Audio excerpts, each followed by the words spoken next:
হেই সবাই কেমন আছো?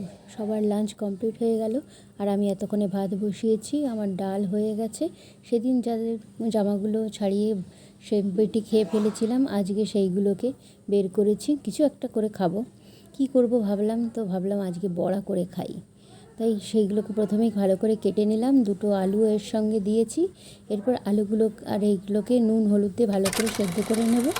সেদ্ধ করে এর সঙ্গে পেঁয়াজ কুচি আর একটু রসুন কুচি, লঙ্কা কুচি, ধনেপাতা থাকলে ধনেপাতা দেবো। আমার কাছে কিছু ধনেপাতা ছিল, তবে ধনেপাতাগুলো একটুখানি পাকা পাকা হয়ে গেছে। তোমাদের কাছে ফ্রেশ ধনেপাতা থাকলে তাই দেবে।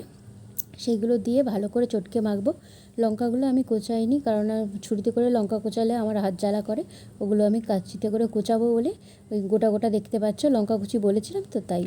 এরপর এগুলোকে ভালো করে হাতে চটকে মেখে নেবো। এর সঙ্গে একটু আঠা করার জন্য আমি ছাতু দেবো। আমি বেসন দিই না খাবারে, ঘরের খাবারে।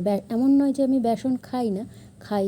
চপ বা পেঁয়াজি এগুলোতে বাইরেরতে আমি খাই, কারণ মানে বেসন খাই না বললে ভুল হবে, কারণ অন্যরকম সাধুগিরি হয়ে যাবে সেটা।